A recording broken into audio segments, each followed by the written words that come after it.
Is Hillary Clinton a member of the establishment, either political or economic? She doesn't think so, but wait until you find out her explanation for why she can't be. Let's watch. Honestly, Senator Sanders is the only person who I think would characterize me, a woman running to be the first woman president, as exemplifying the establishment. And I've got to tell you that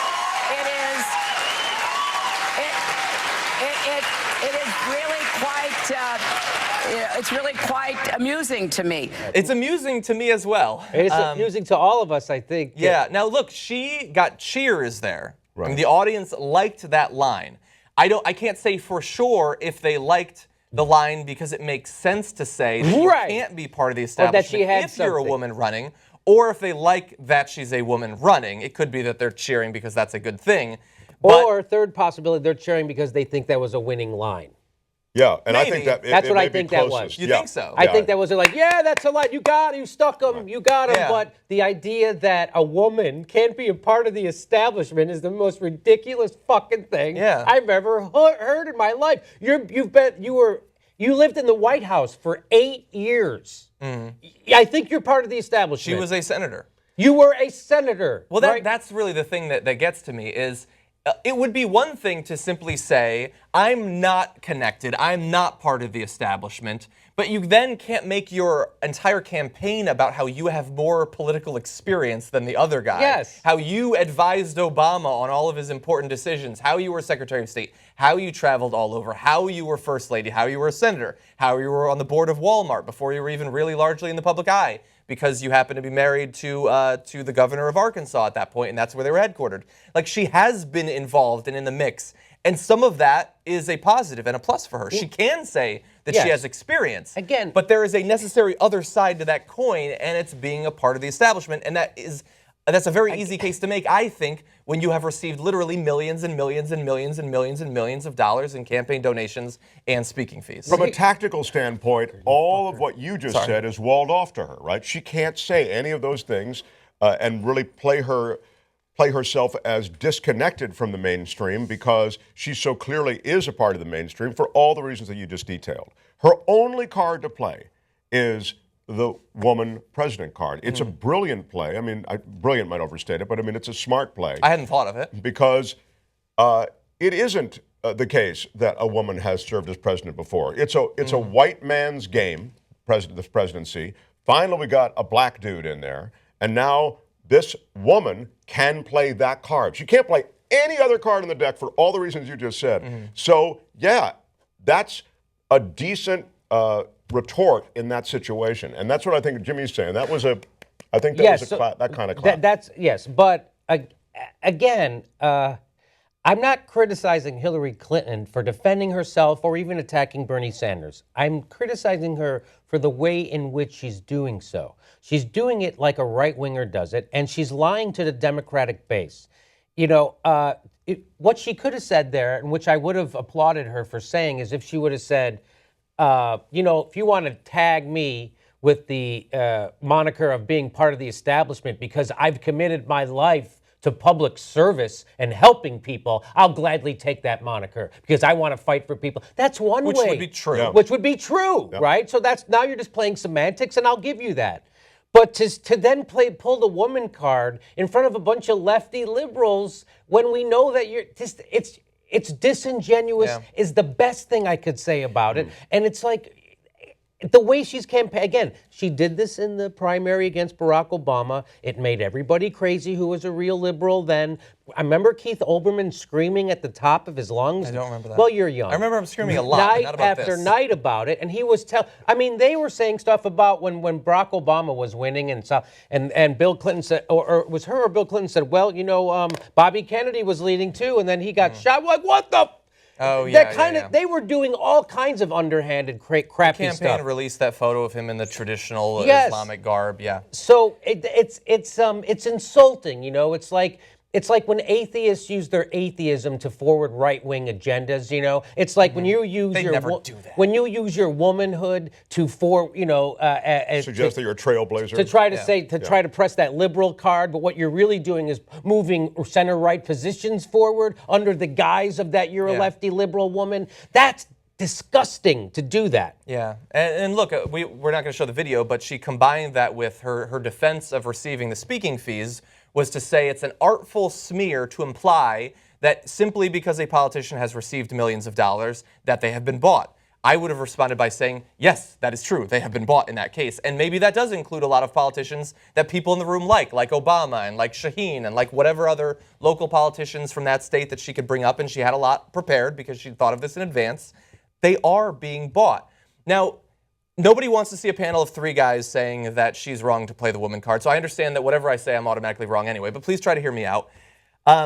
There are a million different ways that the political system is discriminatory towards women. They don't take women from the local level and suggest them for statewide office. That then filters up to them not running for Senate and for Congress. They don't become governors. They don't become president because at every level they receive various handicaps. We already know that people judge them for the ways that they speak, the way that they dress, the way they do their hair. There are a million different ways that the system is biased against women. But one way that it's not biased is that once they get into office, they think, it's not worth trying to influence them with money. Once they get in, they will try to buy you. They'll still judge you for your hair and your pantsuits. That's totally true, and it needs to change. But they will try to buy a man and a woman, and they don't care either. And they, Right. and They're they buying won't, whichever power. it is. and they're not going to wait for you to get in office. You're going to be pre-bought.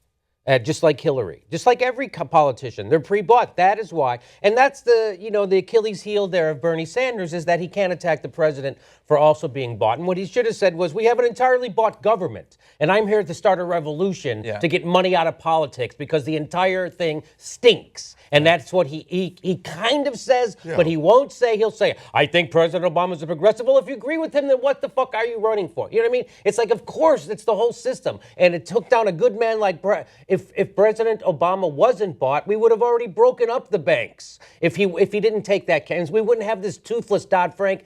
By the way, Dodd and Frank both sits on boards of banks. And he doesn't say that. Like, he could have just said that. That's a killer line. Yeah, well, I didn't even know that. Well, I do. You do some good research.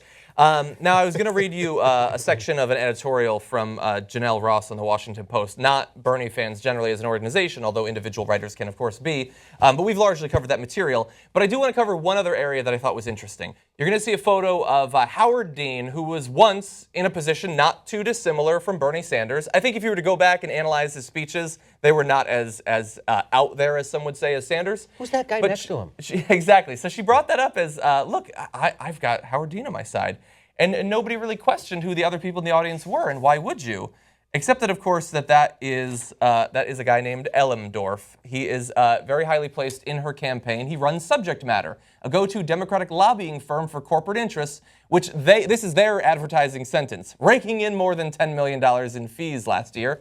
Their clients include Goldman Sachs, Citigroup, Verizon, and Monsanto. And he was a guest of Hillary Clinton's campaign. Sitting next to Howard Dean. Yeah. Guess what? Howard Dean got his mind right. He did. He got his mind right, boss. I got my mind right, boss. Don't worry. In hindsight, I think they wish they'd zoomed in a little bit more. But to say, like, look, I've surrounded myself by only the best people, like Howard Dean. Oh, and a lobbyist for Citigroup and for Goldman Sachs. And they're saying Yes, this. you're a part of the establishment. And here's the thing. It's one thing to say this in the general.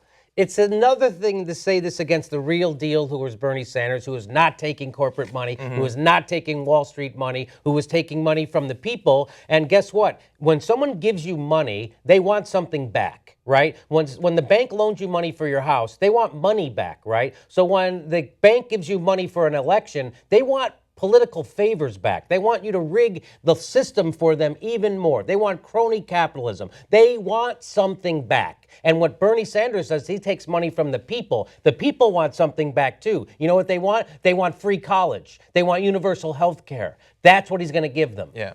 They want Obama phones, damn it. They want Obama phones. They want infrastructure. Yeah. They want a $15 minimum wage. These are all the things, when you contribute to Bernie Sanders, you're buying his vote for a $15 minimum wage. You're buying his vote for universal health care. You're buying his vote to break up the banks. Yeah. And as I pointed out last night, I've said it a couple times recently, if you don't think that the people who gave her hundreds and hundreds and hundreds of thousands of dollars for her speeches Millions. wanted something back, bear in mind many of them are literally investors. Literally. It would be odd if they were donating that money. And those people who gave Barack Obama that Wall Street money, and then he went ahead and regulated them anyway, They're going to keep giving us money all the time because it doesn't work. Yeah.